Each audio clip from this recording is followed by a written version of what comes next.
말씀 이사야 29장 13절에서 20절입니다. 주께서 이르시되 이 백성이 입으로는 나를 가까이하며 입술로는 나를 공경하나 그들의 마음은 내게서 멀리 떠났나니 그들이 나를 경외함은 사람의 계명으로 가르침을 받았을 뿐이라.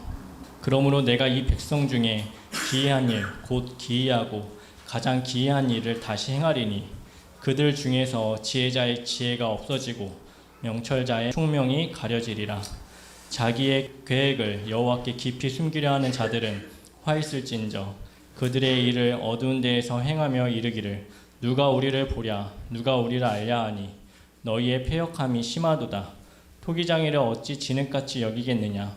지음을 받은 물건이 어찌 자기를 지은 이에게 대하여 이르기를 그가 나를 짓지 아니하였다 하겠으며 빚음을 받은 물건이 자기를 빚은 이에게 대하여 이르기를 그가 총명이 없다 하겠느냐. 오래지 아니하여 레바논이 기름진 밭으로 변하지 아니하겠으며 기름진 밭이 숲으로 여겨지지 아니하겠느냐. 그날에 못 듣는 사람이 책의 말을 들을 것이며 어둡고 캄캄한 데에서 맹인의 눈이 볼 것이며 겸손한 자에게 여호와로 말미암아 기쁨이 더하겠고 사람 중 가난한 자가 이스라엘의 거룩한 신 이로 말미암아 즐거워하리니 이는 강포한 자가 소멸되었으며 오만한 자가 그쳤으며 죄악의 기회를 엿보던 자가 다 끊어졌습니다. 아멘. 이사야를 보면은 여호와라는 단어, 성삼위 하나님에 대한 그러나 한 분 하나님을 말씀하시는 여호와라는 단어가 나타나는가 하면 또한 이스라엘의 거룩하신 이라는 단어가 등장합니다. 여호와께서는 이스라엘의 거룩하신 이인데 그러나 특이하게 또 이것이 등장될 때에는 지금까지 이 말씀을 이사야를 통해서 연구해 볼 때 예수 그리스도와 연결되는 것을 볼 수 있습니다. 이 신약으로 넘어오면은 이 마귀가 예수 그리스도를 보고 바로 놀라면서 고백하는 것이 있어요. 당신은 거룩하신 이시라. 그리고 요한복음 6장 같은 데도 보면 방금 오병이어를 행할 때는 수만 명이 따라오고 있었지만은 이 성찬에 대한 하늘의 떡과 정말 예수 그리스도의 피에 대한 이야기를 할 때 복음을 전하자 이 세상에서 배부르고 잘 먹고 잘 살려던 사람들은 다 떠나가고 오직 12만 남았을 때 너희도 떠나려냐라고 질문했을 때 영생의 말씀이 주께 있사오니 우리가 네게로 가리이까 주는 거룩하신 이신이다라는 고백이 담겨 있습니다. 이사야 28장부터 35장까지의 신탁은 히스기야 왕 때 셈나가 국고와 왕국을 맡고 있을 때 주어진 것입니다. 이것은 우리가 본문에서 성경에서 이사야에서 확인한 바입니다. 그때는 사르곤이 블레셋의 아스돗을 침략하여 함락한 주전 711년과 사네립이 남유다를 공격한 주전 701년 사이가 됩니다. 즉 28장부터 35장까지의 신탁은 주전 11년, 711년 그리고 주전 701년 사이가 되는 것이 특히 이사야 30장 1절과 2절을 보면 히스기야가 애굽과 동맹을 맺은 이후에 이 신탁이 주어진 것을 알 수 있습니다. 그래서 이사야 30장에 보니까 여호와께서 이르시되 패역한 자식들은 화 있을진저 그들이 계교를 베푸나 나로 말미암지 아니하며 맹약을 맺으나 나의 영으로 말미암지 아니하고 죄를 더하도다. 그들이 바로의 세력 안에서 스스로 강하려 하며 애굽의 그늘에 피하려 하여 애굽으로 내려갔을 때 나의 입에 묻지 아니하였도다. 그리고 이것이 사네립이 주전 701년에 남유다를 공격한 계기가 되었고 사네립이 즉위한 때는 주전 705년이기 때문에 이 신탁이 주어진 때는 주전 705년에서 701년 사이가 됩니다. 아마 이 신탁은 부족한 종의 연구에 따르면 대략 주전 702년에 주어졌을 것이 그 단서는 이사야 32장 10절입니다. 너희 염려 없는 여자들아 1년 남짓 지나면 너희가 당황하리니 포도 수확이 없으며 열매 거두는 일이 이르지 않을 것임이라. 이것은 46개의 성읍을 남유다의 성읍을 다 면도날처럼 와서 잡아삼키는 사네립의 701년의 공격인데 1년 남짓에 이제 그 사건이 발생했다 말하고 있으니 바로 이 신탁은 바로 주전 702년이 되는 것이. 그리고 곧바로 국고와 왕궁을 맡고 있었던 제2 권력자 셈나가 서기관으로 좌천되고 그 대신 엘리야킴이 그 자리에 앉게 되어 국고와 왕궁을 맡게 되었습니다. 그때는 주전 702년이 이러므로 이 신탁이 주어진 때는 북이스라엘의 수도 사마리아가 함락되고 그 나라가 멸망한 지 대략 20년 정도 지난 때입니다. 우리가 이미 확인한 것처럼 사네립은 바벨의 정신을 가진 왕으로서 그는 장차 주의 백성을 멸절시키려고 등장하는 불법의 사람 곧 멸망의 아들의 모형입니다. 따라서 사네립은 하나님 나라 백성의 주적이, 그러므로 하나님은 주의 남은 자들을 위해 사네립을 패하게 하시고 주의 백성을 구원하실 것입니다. 마찬가지로 인류 종말에 예수께서 재림하실 때 불법의 사람을 멸하실 것이, 그때 불법한 자가 나타나리니 주 예수께서 그 입의 기운으로 그를 죽이시고 강림하여 나타나심으로 패하시리라. 아수르 비문에 따르면 사네립은 주전 701년에 남유다를 공격하여 예루살렘을 제한 46개의 성읍을 점령했습니다. 성경 역대하 18장은 이 사실을 이렇게 기록하였습니다. 히스기야 왕 제14년에 아수르의 왕 사네립이 올라와서 예루살렘을 제한 유다 모든 견고한 성읍들을 쳐서 점령하였더라. 그리고 사네립은 라기스에서 전령관을 보내 히스기야의 항복을 종용합니다. 그러자 히스기야는 사네립에게 손을 빌며 사죄했어요. 이에 사네립은 히스기야와 조건부 합의를 하고 물러갑니다. 유다의 왕 히스기야가 라기스로 사람을 보내어 아수르 왕에게 이르되 내가 범죄하였나이다. 나를 떠나 돌아가소서. 왕이 내게 지우시는 것을 내가 감당하리이다 하였더니 아수르 왕이 곧 은 300달란트와 금 30달란트를 정하여 유다 왕 히스기야에게 내게 한지라. 히스기야가 이에 여호와의 성전과 왕궁 곳간에 있는 은을 다 주었고 또 그때에 유다 왕 히스기야가 여호와의 성문문의 금과 자기의 모든 기둥이 입힌 금을 벗겨 모두 아수르 왕에게 주었더라. 그러나 사네립은 10년 후에 남유다의 예루살렘 도성을 무너뜨리려고 대군을 이끌고 다시 찾아옵니다. 그때 하나님은 구스 이디오피아 왕 디르하르를 움직여 아수르 군세와 맞붙도록 원정을 떠나게 하십니다. 이때가 주전 689년이 위키피디아의 아수르 구스 왕 디르하가의 그 원정을 보면 주전 690년부터 움직여서 주전 689년에 사네립과 맞짱을 뜨는 것을 볼 수가 있어요. 즉 사네립의 예루살렘 공격은 남유다를 향한 2차 공격인데 그때 아수르 왕은 구스 왕 디르하가가 당신과 싸우고자 나왔다 함을 듣고 라기스에서 림나로 돌아가야 했고 그날 밤에 주의 놀라운 간섭으로 아수르 군사 18만 5천 명이 순식간에 사망함으로 사네립은 완전하게 패배한 상태로 본국으로 돌아갑니다. 그리고 얼마 후 두 아들에게 살해당합니다. 우린 이러한 역사적인 배경 가운데 이사야 28장에서 35장까지를 다룰 것이 사실 29장부터 39장까지는 이사야서의 제2단원이며 이 단원은 사네립의 공격과 하나님의 심판 및 주의 남은 자에 대한 구원에 집중되어 있어요. 이 구성은 29장에서 35장까지는 신탁으로 되어 있고 그리고 36장부터 39장은 사네립의 공격과 연관된 사건에 대한 진술로 되어 있습니다. 오늘 우리가 살펴보는 것은 28장과 29장 두 장만 살펴본 것인데 이것은 주전 701년 사네립의 공격이 있기 전 남유다 모든 성읍들 및 예루살렘의 부패한 상황을 고발하는 신탁이, 개역개정과 수많은 번역은 에브라임 즉 북이스라엘에 대한 내용을 담은 28장 1절에서 4절을 미래형으로 번역했지만 원어는 완료형으로 되어 있습니다. 그럼에도 미래로 해석한 것은 이 신탁이 언제 주어졌는지에 대한 실마리를 찾지 못함으로 인한 결과로 여겨집니다. 제 경우는 이미 언급한 것처럼 28장에서 35장이 주전 702년 정도에 주어진 것으로 보기 때문에 북이스라엘에 대한 언급은 벌써 20년이 지난 과거 사건입니다. 따라서 1절부터 4절은 원어의 완료 동사에 따라 과거로 번역함이 옳습니다. 감사하게도 공신력 있는 NASB 뉴 아메리칸 스탠다드 바이블도 완료로 번역했고 가장 공신력 있는 원어 번역 성경입니다.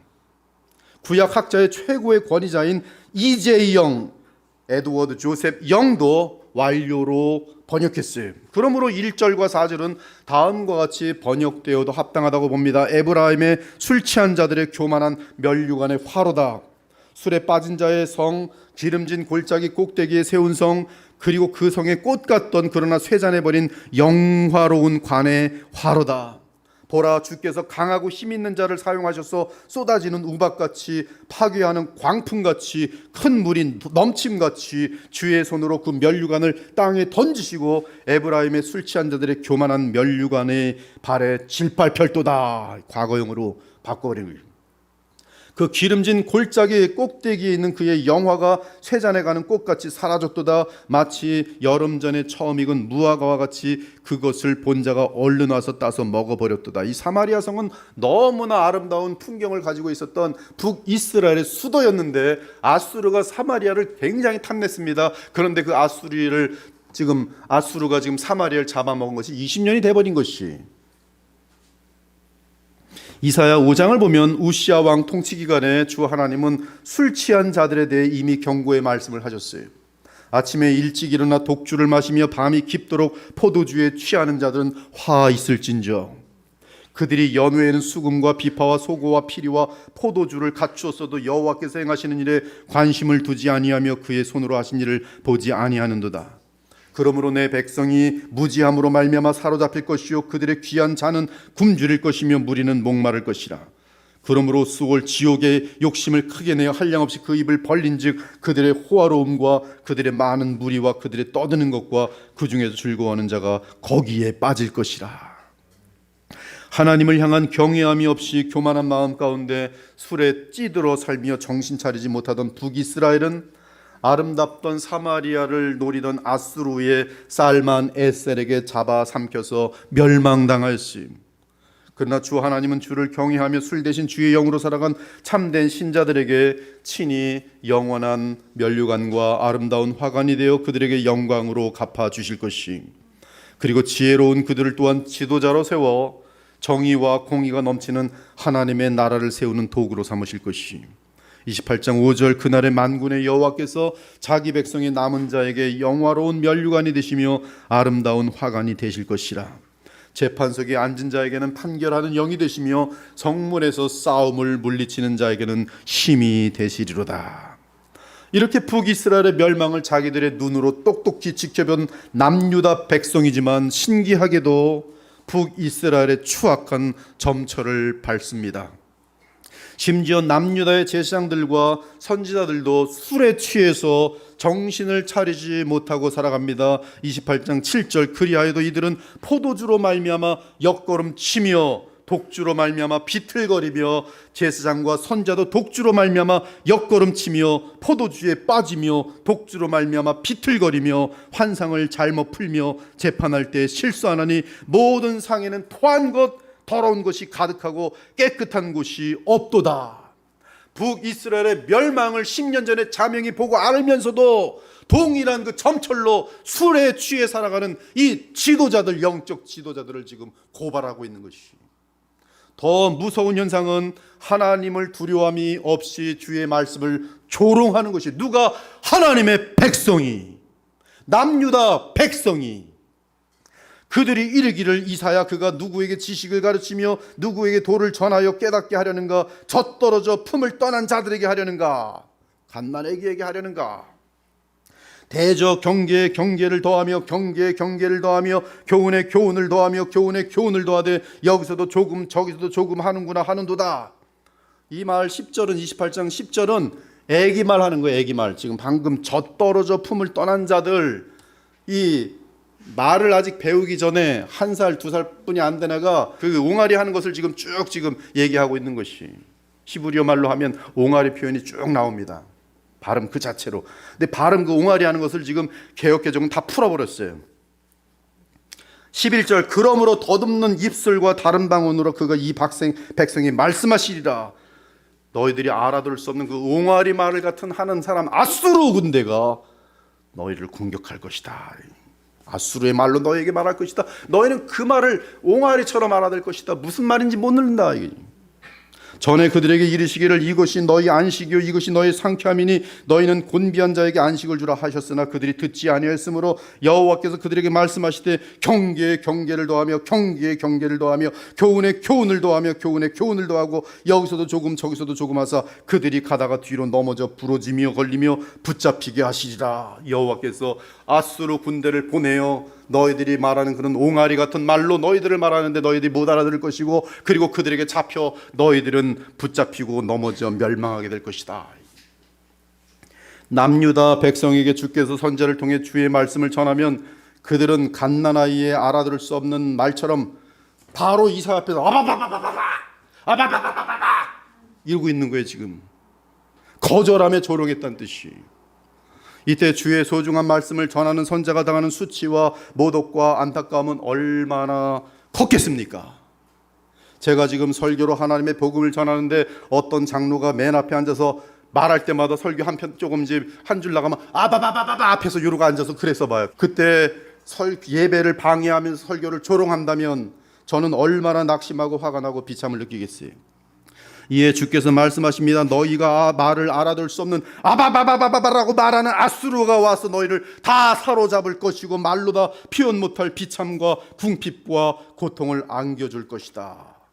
바울은 신기하게도 초대교회 시대의 성령의 은사인 방언에 대해 이사야 28장 11절을 인용해서 말합니다. 율법에 기록된 바 주께서 이르시되 내가 다른 방언을 말하는 자와 다른 입술로 이 백성에게 말할지라도 그들이 여전히 듣지 아니하리라 하였으니 그러므로 방언은 믿는 자들을 위하여 아니하고 믿지 아니한 자들을 위하는 표적이니라.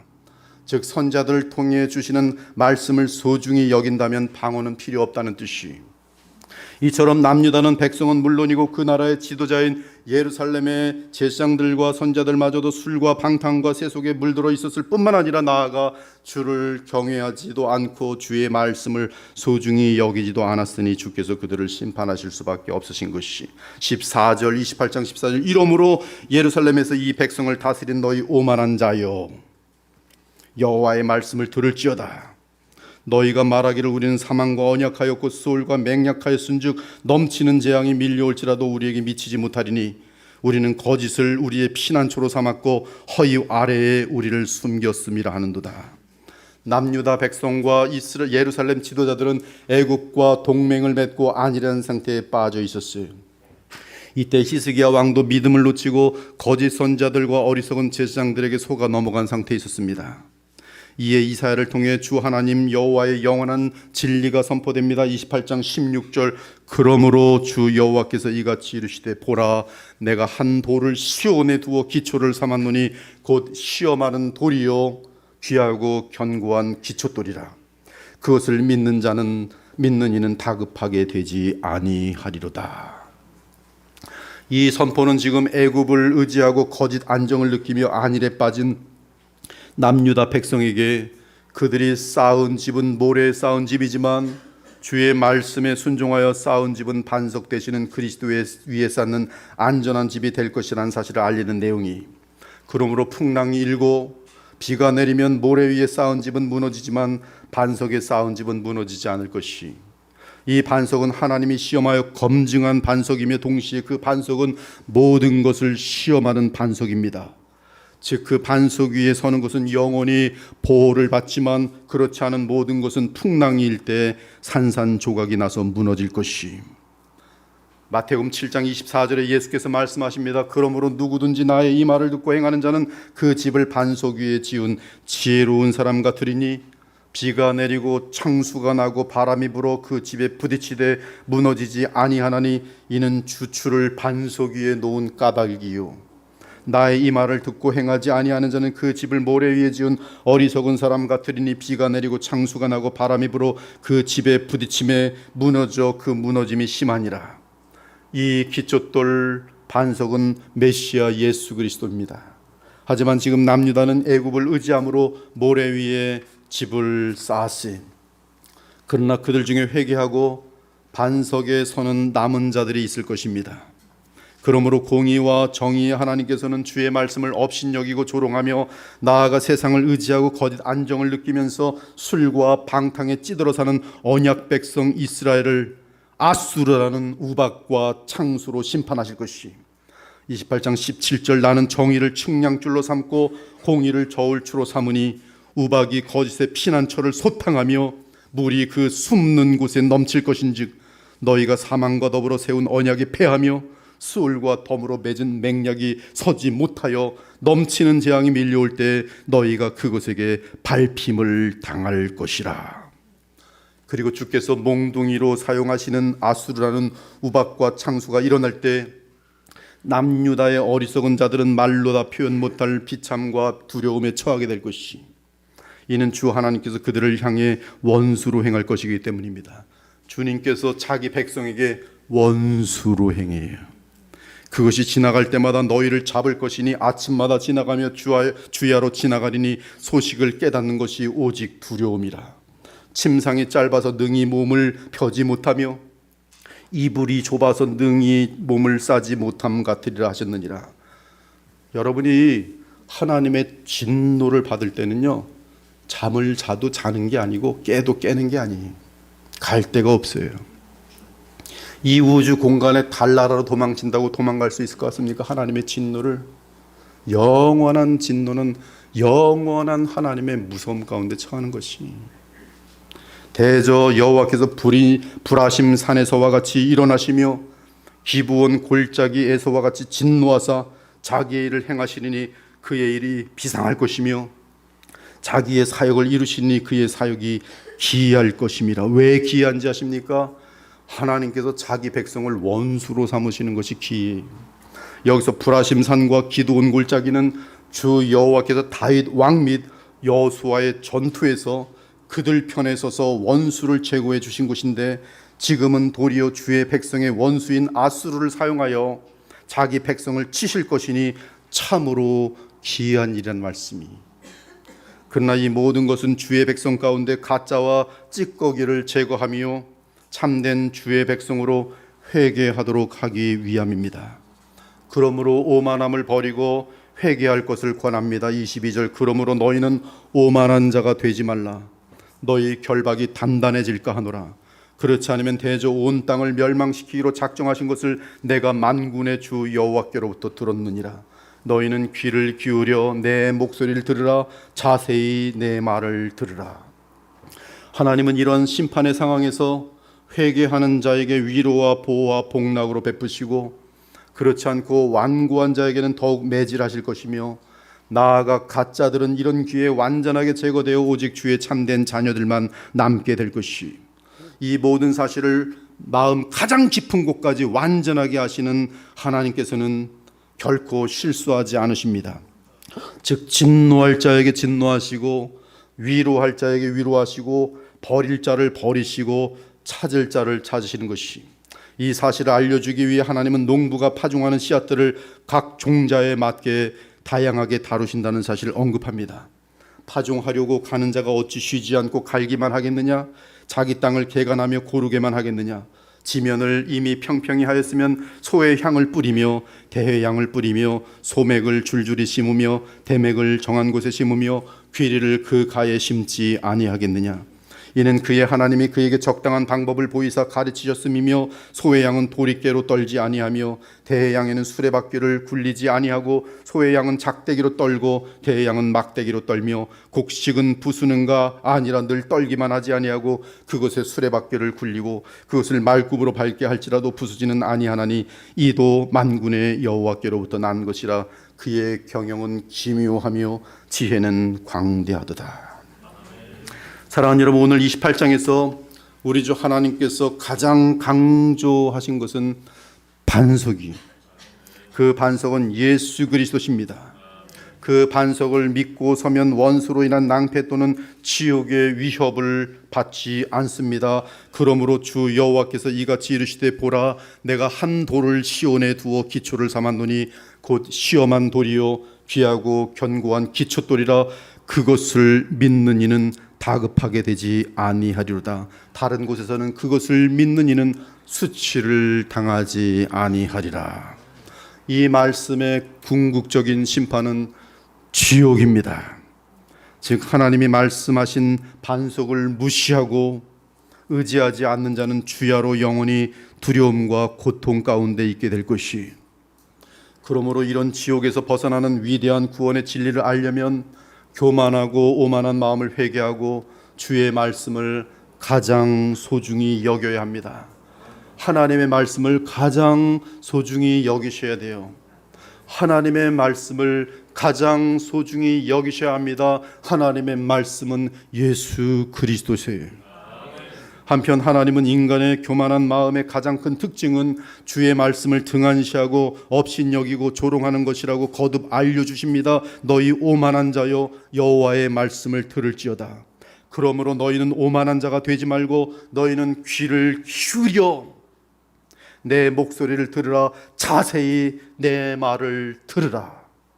반면 말씀을 소중히 여기고 받들면 반석 위에 서게 될 것입니다. 그리고 그 반석에 뿌리를 내린 삶은 유쾌함과 안식이 넘치는 삶이 될 것이. 이것이 너희 안식이요 이것이 너희 상쾌함이니 곤비한 자에게 안식을 주리라. 12절이. 더 늦기 전에 회개하기 바랍니다. 주의 말씀으로 돌아와 우리의 영원한 반석이신 주 예수 그리스도를 믿고 의지하는 삶을 살기 바랍니다. 주께서 성경을 통해 하시는 말씀과 지시에 주의 영을 따라 행하기 바랍니다. 그것이 지금으로부터 영원토록 항상 유쾌함과 안식을 누리는 비결이, 물론 죽음을 지날 때 그리고 인류의 역사가 끝날 때에도 주의 공의로운 진노가 아닌 영원한 복락에 들어가는 길이고, 심지어 이 땅에서도 감사와 사랑과 안전 가운데 하나님 나라의 의와 평강과 희락을 누리는 비결이, 바로 그 비결은 하나님이 예비하신 영원한 반석이신 우리 주 예수 그리스도를 믿고 순종하는 믿음의 삶인 것이. 이제 이사야의 신탁은 29장으로 넘어갑니다. 이사야는 22장에서 예루살렘을 환상의 골짜기로 비유하며 하나님의 말씀에 어두워진 남유다를 경고했었어요. 이제 10년 후에 주어진 신탁에서는 주의 성전이 있는 예루살렘 도성을 아리엘이라고 부르며 구체적으로 재앙을 경고합니다. 이 아리엘이라는 단어는 이사야 29장에서만 6번 나오고 다른 곳에는 전혀 나타나지 않습니다. 따라서 그 뜻을 정확하게 아는 것은 쉽지 않습니다. 다만 히브리어 최고의 단어 사전 BDB 브라운 드라이버 브릭스에 따르면 아리엘은 예수 그리스도를 상징하는 하나님의 라이언, 즉 하나님의 사자라는 뜻이 있고, 주의 심판을 상징하는 하나님의 불난로라는 뜻이 있어요. 불로 태우는 난로예요. 이것이 아리엘이라는 단어가 히브리 최고의 이 단어 링귀스틱의 전문가에 따른 두 가지 의미, 하나님의 사자, 하나님의 라이온, 짐승의 왕 사자, 그리고 하나님의 불난로, 지옥불이란 말이에요. 즉 아리엘이라는 단어는 두 가지 메시지를 담고 있어. 하나는 구원이고 다른 하나는 심판입니다. 이로써 우리가 알 수 있는 것은 예루살렘은 아리엘로서 이제 주의 심판을 받을 것이고 그 하나님의 사자에 의해 구원을 받을 것이. 그리고 문맥에서도 이 사실을 알 수 있습니다. 1절에서는 아리엘에게 임할 심판을 말합니다. 그것은 이번 한 해의 절기가 지난 후 임하는 심판이 될 것이. 2절을 보면 주 여호와께서 친히 아리엘을 심판하실 것이라고 합니다. 이는 물론 아수르 사네립의 왕을 통한 심판입니다. 이때 아리엘은 주께 하나님의 거룩한 불심판을 받는 제단과 같을 것이. 그러나 7절을 보면 아리엘을 공격한 원수를 주께서 친히 치실 것입니다. 즉 주 하나님께서 하나님의 사자가 라이온이 되셔서 주의 양떼의 원수를 죽이시고 잡아삼키실 것이. 한편 이 신탁은 사탄에 대한 묵시적 표현인 리워야단, 바로 앞에서 예루살렘에 대한 묵시적 표현인 환상의 골짜기, 바벨론에 대한 묵시적 표현인 바다의 광야, 에돔에 대한 묵시적 표현인 두마처럼 아리엘이라는 묵시적 표현을 사용하고 있어요. 묵시적이라는 것은 굉장히 먼 데까지 희미하게나마 계속 보는 것이, 지금 있는 사네립의 사건을 1년 후에 바라보지만 그러나 이것으로 끝나지 않고 이 사건과 더불어 동일한 패턴을 갖고 있는 저 역사 끝까지를 동시에 보는 거예요. 종말까지 보는 개념이.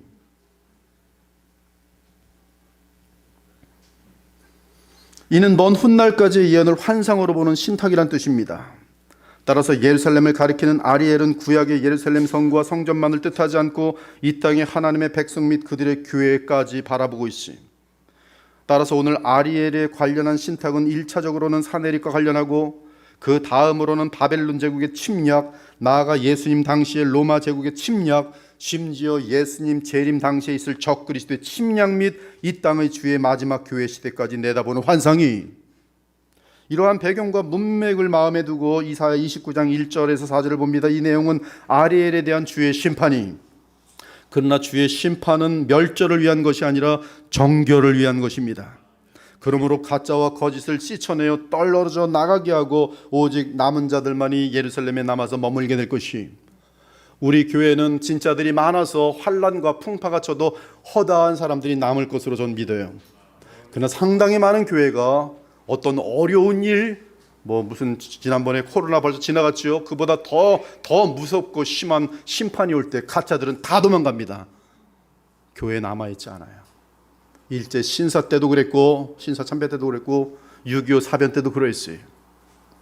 가짜들은 풍랑 앞에서, 아수르 제국 사네립의 공격 앞에서 아주 정체를 드러내도록 돼 있어요. 그러나 진짜는 남습니다. 1절 29장 1절 화로다 아리엘이여 아리엘이여 다윗 세운 성읍이여 이제 한 해 동안 절기를 지키고 나면 내가 아리엘을 괴롭게 하리니 그가 슬퍼하고 애곡하며 내게 아리엘 즉 불로 태운 번제단과 같이 되리라. 저는 모든 성경 한 수십 개 되는 성경들을 비교해 보면서 원어와 함께 가장 여러분에게 이해가 될 수 있도록 지금 이걸 풀어가고 있어요. 내가 너를 사면으로 둘러 진을 치며 너를 애워 대를 쌓아 너를 치르니, 아리엘 너를 치르니 네가 낮아져서 땅에서 말하며 네 말소리가 나지기 티끌에서 날 것이라. 내 목소리가 신접한 자의 목소리같이 땅에서 나며 내 말소리가 티끌에서 찌꺼리리라. 3절은 사네립이 예루살렘을 포위하고 성벽을 공격하는 장면을 연상시킵니다. 물론 주전 586년에 바벨론 제국의 느부갓네살 왕의 침략도 연상되고, 심지어 예수께서 십자가를 지시고 부활 승천하신 지 37년 후에 있던 주 70년에 로마의 디도 장군의 침략, 그리고 주의 재림 직전 종말의 기간에 마귀의 아비타인 적그리스도가 주의 교회를 둘러싸 박해하는 장면과도 연결됩니다. 특히 4절은 예루살렘이 원수의 포위를 당한 채 적군의 위협을 받는 상태에서 예루살렘 성 안의 주의 백성이 말로 다 표현할 수 없는 비참과 굴욕과 고난을 당하는 모습을 묘사합니다. 이때 굶주린 가운데 죽는 자들이 있을 것이고, 그들 중에는 참된 주의 자녀가 아니기에 죽음과 함께 지옥에 떨어져 신음하는 자들도 있을 것이, 실제로 사네립이 그의 대군을 시켜 예루살렘 성벽을 포위하고 이제 곧 공격하고자 할 때 기사를 보면 사령관 랍사게가 히스기야와 예루살렘 성 안의 백성에게 전하는 말이 있어요. 랍사게가 히스기야와 그의 백성들에게 히브리어 방언으로 말합니다. 랍사게가 이르되 나는 자기의 대변을 먹으며 자기의 소변을 마실 성위에 앉은 사람들에게도 말을 전하라고 보냄을 받은 것이 아니냐 하더라. 여러분, 그 당시에 전쟁은 성을 포위해서 오래오래 굶겨 죽이는 방법이 굉장히 컸어요.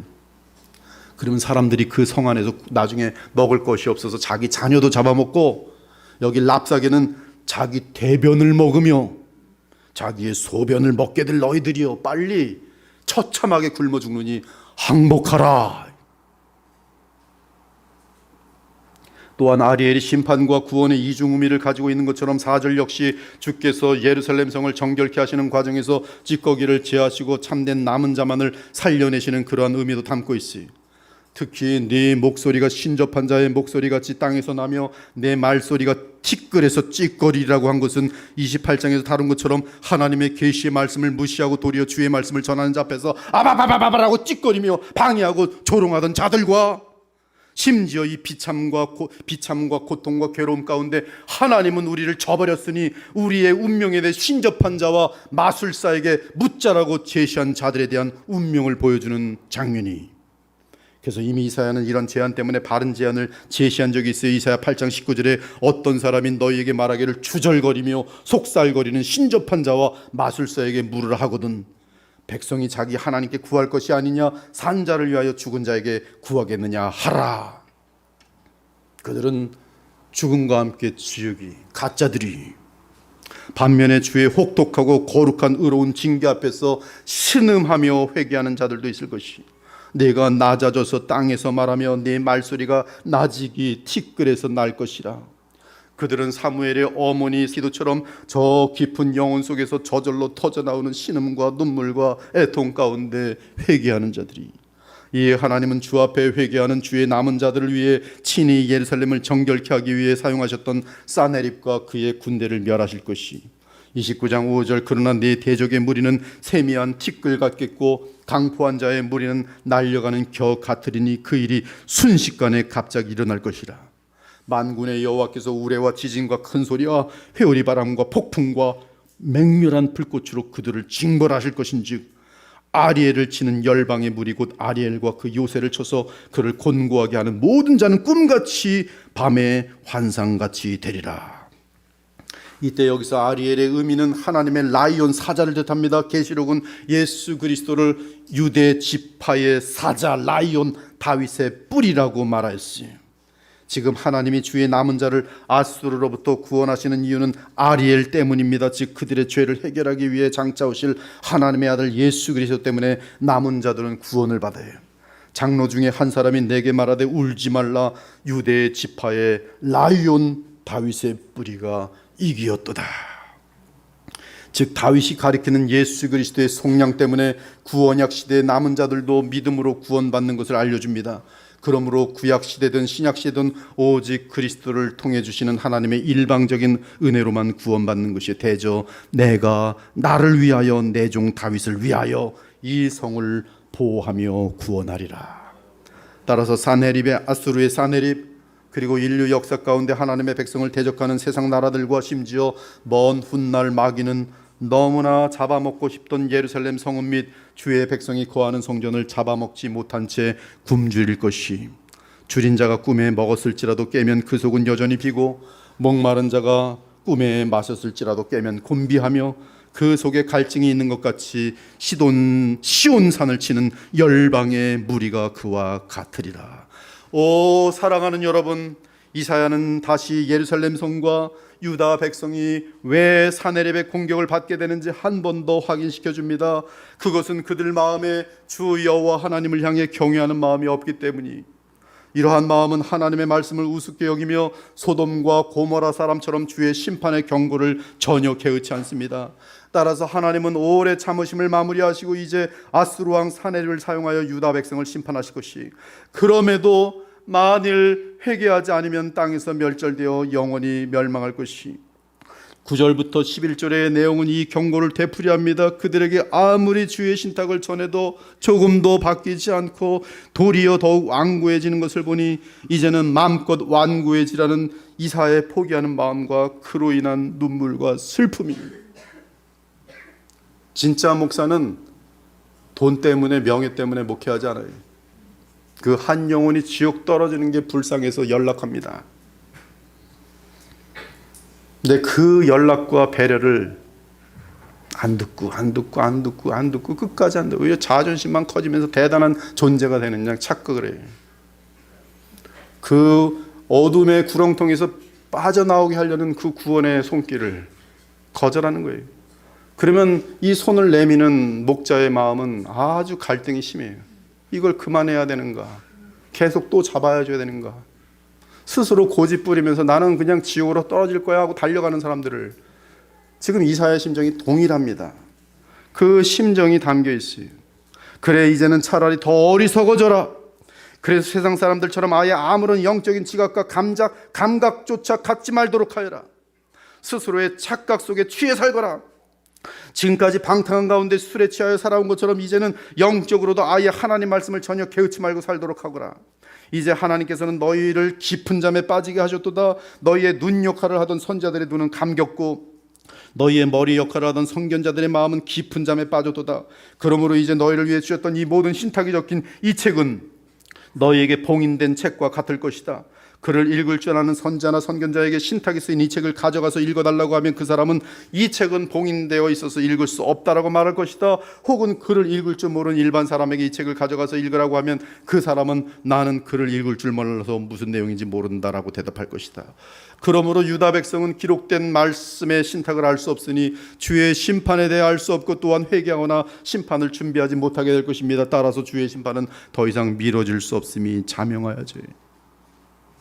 사랑하는 여러분, 완고한 마음은 교만한 마음이며 세상의 어둠에 물든 어리석고 미련한 마음이, 이러한 마음은 주의 말씀을 들어도 회개하거나 주의 심판에 대해 준비하지 않습니다.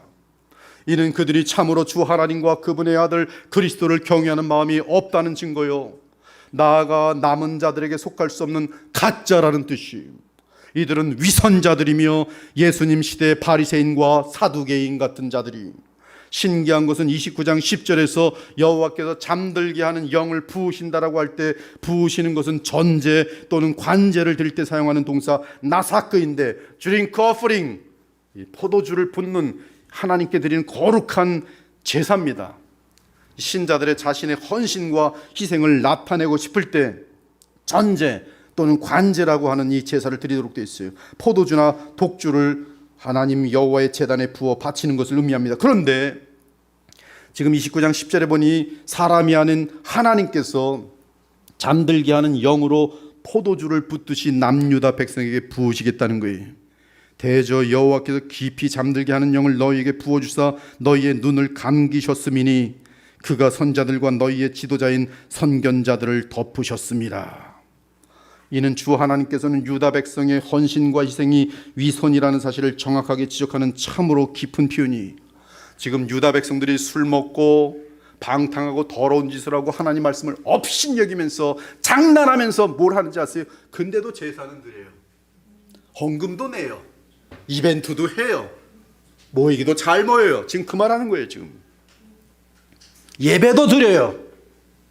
위선이란 말이. 그러므로 하나님은 그들이 드리는 예배의 전제를 도리어 영적 어둠의 독주로 만들어 그들을 더욱 어리석게 만들어 버리시겠다는 것이, 가짜 예배는 그 가짜 예배를 드린 사람들을 지독하게 무한하게 어리석게 만듭니다. 그러므로 이 구절은 가장 위험한 부패 및 위선은 예배의 부패와 위선인 것을 알려주는 말씀이, 이런 위선과 완고함에 대해 우리 주께서 아시고 선포하십니다. 이사야 29장 13절, 이 백성이 입으로는 나를 가까이하며 입술로는 나를 공경하나 그들의 마음은 내게서 멀리 떠나 있도다. 그들이 나를 경외함은 사람에게 보이려는 것으로서 사람이 만든 계명을 따라 행하는 것일 뿐이라. 그들은 주의 말씀을 전하는 주의 종에 대해 지독한 위선적인 태도를 취하였지. 자, 가서 여호와께로부터 무슨 말씀이 나오는가 그 선자에게 들어보자 하고 백성이 모이는 것 같이 내게 나오며 목사 앞에, 예배자 앞에 나오는 것이, 뭔 설교를 하나 들어보자. 내 백성처럼, 하나님 말씀하세요. 내 백성이 아닌데 내 백성처럼 너 설교자, 너 선자 앞에 앉아서 네 말을 들으나 그대로 행하지 아니하리니, 이는 그들 입으로는 사랑을 나타내어도 마음으로는 이익을 따름이라. 그들은 선자의 말을 듣고도 하나님의 말씀을 듣고도 전혀 행하지 아니하도다. 이런 자세가 위선이며 예배 부패. 아무리 간절한 마음으로 눈물을 흘리며 주님께 돌아오라고 얘기해도 귀로 듣고 오늘도 멋있는 얘기하는구나 귀로 내빼고 10년을 지났는데 하나도 안 바뀌어요. 성품도 바뀌지 않고 계속 예배도 드리고 종교 활동을 하는데 아무것도 안 바뀌어요. 죄성이 떠나가지도 않고. 주 예수께서는 이스라엘 백성 안에 있지만 전통을 따를 뿐 하나님의 계명을 어기는 위선적인 바리새인들을 향해 이사야의 이 말씀을 인용하여 책명하셨으니, 너희는 어찌하여 너희의 사람의 전통으로 하나님의 계명을 저버리느냐. 하나님이 이르셨도되 내 부모를 공경하라 하시고 또 아버지나 어머니를 비방하는 자는 반드시 죽임을 당하리라 하셨거늘, 너희는 이르되 누구든지 아버지에게나 어머니에게 말하기를 내가 드려 유익하게 할 것이 하나님께 드림이 되었다고 하기만 하면, 주님께 헌금 드려서 엄마 아빠 죄송합니다, 섬길 돈이 없어요, 그냥 굶어 계세요, 전 헌금 드렸어요, 하나님 더 사랑해서 교회 가서 많이 드렸습니다 라고 하면, 그 부모를 공경할 것이 없다 하며 너희의 전통으로 하나님의 말씀을 폐하는 것이 아니냐. 외식하는 자들아, 이사야가 너희에게 관하여 잘 예언하였도다. 일렀을 때 이 백성이 입술로는 나를 공경하되 마음은 내게서 멀도다. 사람의 계명으로 교훈을 삼아 가르치니 나를 헛되이 경배하는도다 하였느니라 하시더라. 그러므로 그들은 주의 심판을 피할 수 없습니다. 그것은 하나님을 아는 지혜와 구원의 길을 아는 지혜가 가려질 것이기 때문에. 그러므로 내가 이 백성 중에 기이한 일, 곧 기이하고 가장 기이한 일을 다시 행하리니 그들 중에서 지혜자의 지혜가 없어지고 명철자의 명철이 가려지리라. 그럼에도 이들이 얼마나 어치독한 어리석음에 떨어졌는가 하면 그들 생각에 하나님은 그들의 죄악에 대해 알지도 못하시며 따라서 심판도 하지 못하실 것이라고 착각합니다. 자기의 계획을 여호와께 깊이 숨기려 하는 자들은 화 있을진저 그들의 일을 어두운 데서 행하며 이르기를 누가 우리를 보랴 누가 우리를 알려 하니 너희의 패역함이 심하도다. 도기장 이를 어찌 진흙같이 여기느냐. 지음을 받은 물건이 어찌 자기를 지은 이에게 대하여 이르기를 그가 나를 짓지 아니하였다 하겠으며 빚음을 받은 물건이 자기를 빚은 이에게 대하여 이르기를 그가 총명이 없다 하겠느냐. 사랑하는 여러분, 하나님을 경외하지 않는 지독히 어리석은 사람들의 심중에는 언제나 이러한 동일한 생각이 숨어 있습니다. 이 죄를 하나님인들 어찌 알랴. 이 문제를 하나님인들 어찌 해결하리요. 죄 짓고도 버젓이 사는 사람들이 저렇게 많은데 하나님이 존재하기나 하겠어. 안 들키는 것이 상책이고 세상에서 무조건 힘과 돈과 건강과 명예와 인기만 있으면 되는 것 아니겠어. 그리고 오늘도 교회는 다니는데 남의 등을 쳐서 사기치고, 교회는 다니는데 음란한 행위를 숨어서 하면서 하나님이 날 못 보겠지. 거짓말하면서 이 거짓말은 들통나지 않을 거야. 그러나 하나님은 바로 이러한 어리석은 생각을 하는 자들에게 패역함이 심하도다. 여기서 패역은 원어로 헤페크인데 이 뜻은 주의 말씀에 늘 반대로 행하고 주께서 그릇되다고 하신 것을 옳다 하는 반역 정신 및 삐뚤어짐을 말해요. 즉 하나님께 대들려는 심보가 패역이고 주께서 정하신 질서를 무너뜨리려는 것이 패역입니다. 그래서 그들은 어디서나 많은 죄를 일으키고 무질서를 발생시키는 것이. 여러분, 이러한 패역한 죄에 대한 하나님의 대처는 오직 몽둥이밖에 없어요. 오직 몽둥이만 남아 있습니다. 그러므로 패역한 자는 매와 멸망을 자초하는 가장 어리석은 자고, 그가 그렇게 패역하게 되는 이유는 놀랍게도 교만이, 어리석음이, 즉 자기 멋대로 행하여 직성이 풀리고 자기가 온 세상의 왕이 되어야 한다는 착각에 빠지는 것이. 따라서 패역은 마귀의 정신으로서 창조주 하나님에 대한 경외심이 없으며 이를 당돌하게 하나님과 그리스도께 대적하는 상태인 것이. 여러분은 어떠합니까? 하나님 앞에 패역함이 없는지요? 하나님께서 세우신 질서를 존중하는지요? 아니면 혹은 주의 말씀을 고집스럽게 어기며 죄악의 상태에 계속 벌써 머문 지 오래되었나요? 회개한다고 하지만 여기서 회개하고 장난합니까? 하나님과 잘못했어요, 가서 죄해줘야지. 잘못했어요, 가서 죄해줘야지. 벌써 그 짓을 5년 10년 하고 있는 것은 아닙니까? 그리고 회개했으니까 천국 가겠지 착각하는 거 아니? 패역한 자인데 거짓 믿음인 줄 모르십니까? 행함이 없는 믿음은 거짓 믿음. 그것이 너희를 구원하겠느냐? 야고보 사도의 말씀이 농담이신 줄 아십니까? 제가 이 교회를 통해서 여러분을 만나는 것을 알아가지만 여러분과 이 교회를 통해서 만나기 전에 남남 아니겠어요? 얼마나 이 말씀이 소중하고 얼마나 귀중한 말씀인데 여러분의 가슴을 찌를지도 모를 이 말씀을 전하는 거 아니겠어요? 가봐야 알지. 목사님 가봐야 알죠. 가보면 늦습니다. 여러분이 믿는 바가 무엇입니까? 뭘 믿고 있는 거예요 도대체? 추정을 믿고 있잖아요. 하나님 말씀은 이미 보장되고 체험되어지고 증거된 것들이 완전합니다. 여러분의 존재가 하나님이 없이 어떻게 존재합니까? 진학을 믿고 있습니까? 그 어리석음의 극치를. 더 늦기 전에 패역의 죄를 회개하고 주께로 돌아와 주의 말씀을 온 마음 다해 지켜나가기 바랍니다. 그것이 살 길이. 사랑하는 여러분, 우리 주 하나님께서는 우리가 각자 지은 죄에 대한 공의의 심판을 두려워하지 않고 아버지의 품으로 돌아갈 수 있도록 우리의 죄값을 하나님의 아들 그리스도께서 십자가에서 다 치르게 하셨어요. 그러므로 내가 받아야 할 율법의 저주를 십자가에서 그리스도께서 지었다는 사실을 믿고 감사하며 아버지께 돌아오기 바랍니다. 그러면 주의 심판 가운데서 구원을 받을 수 있어요. 모든 것이 회복될 수 있습니다. 아직 호흡이 남아있다면 나의 영원한 운명은 아직 결정난 것이 아니, 회개하고 주를 믿고 영접하기만 하면 그리스도 안에서 나의 저주가 해결되고 주의 의로 인해 영생을 얻고 지금 당장 천국에 들어갈 수 있어요. 이에 하나님은 이사야를 통해 과거에 아브라함을 구속하신 사실을 알려줍니다. 그 구속은 우리가 알다시피 어린 양 예수의 피로 성취돼요. 그리스도께서 우리를 위하여 저주를 받은 바 되사 율법의 저주에서 우리를 속량하셨으니 기록된 바 나무에 달린 자마다 저주 아래 있는 자라 하였습니다. 이는 그리스도 예수 안에서 아브라함의 복이 이방인에게 미치게 하고 또 우리로 하여금 믿음으로 말미암아 성령의 약속을 받게 하려 함이라. 그러므로 하나님은 예수 그리스도 안에서 우리를 용서하시고 새롭게 하십니다. 이러한 복을 누리는 자들은 주의 계시의 말씀을 듣고 회개하고 하나님의 아들 메시아를 붙든 자들이, 그들이 남은 자들입니다. 그들이 진정한 의미의 야곱 족속이. 사랑하는 여러분, 회개하고 주께로 돌아온 남은 자들은 그들을 향한 하나님의 자비는 신속해요. 돌아오기만 하면 하나님의 자비는 신속합니다. 돌아온 탕자를 향하여 아버지로 표현된 그 비유에서 아버지가 어떻게 하는지 아십니까?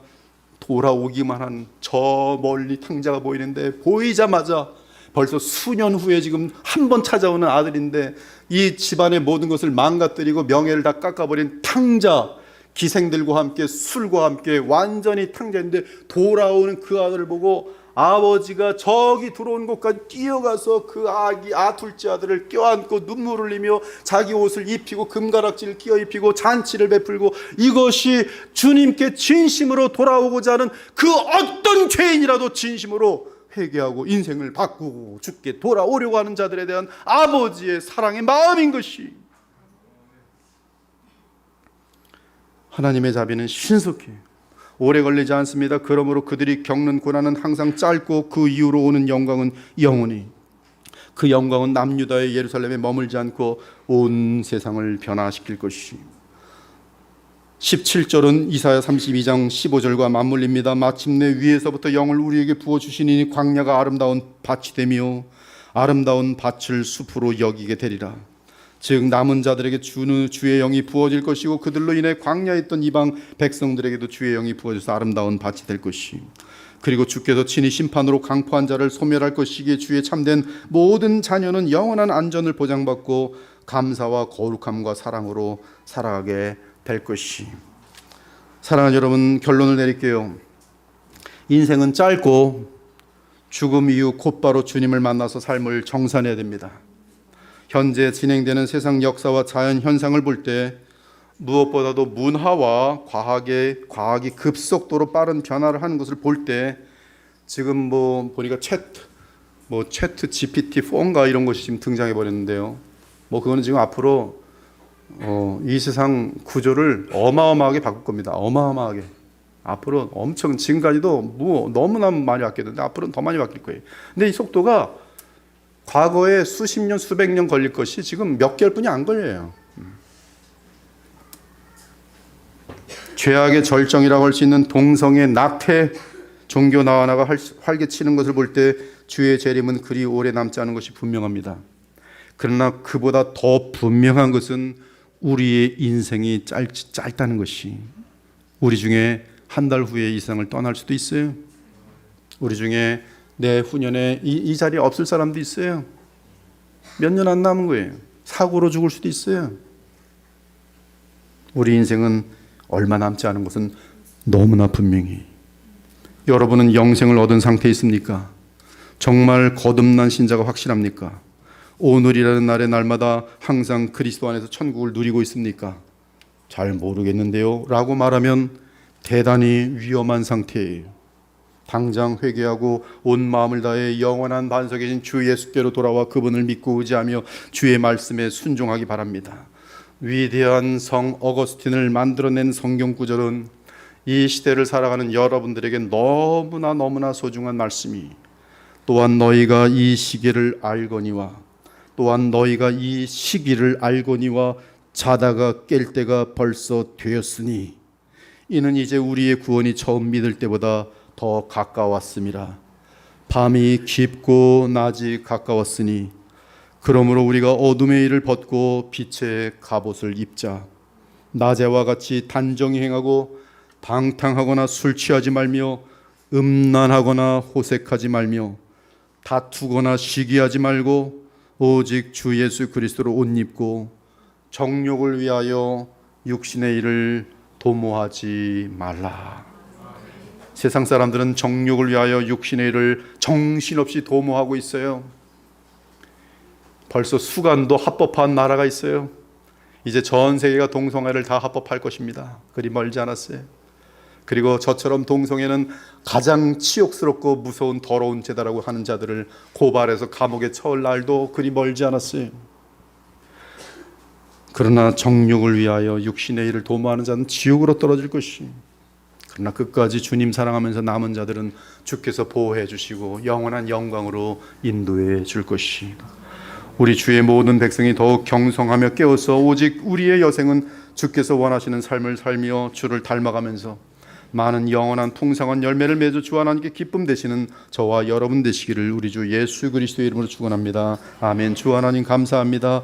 어려운 이사야 내용을 통해서 주의 백성들과 복음을 나누었습니다. 주의 성령께서 이 말씀이 사랑하는 백성의 마음속에 심겨져서 100배, 60배, 30배의 결실 맺혀질 수 있도록 역사하여 주시옵소서. 살아계신 우리 주 예수 그리스도의 이름으로 기도합니다. 아멘.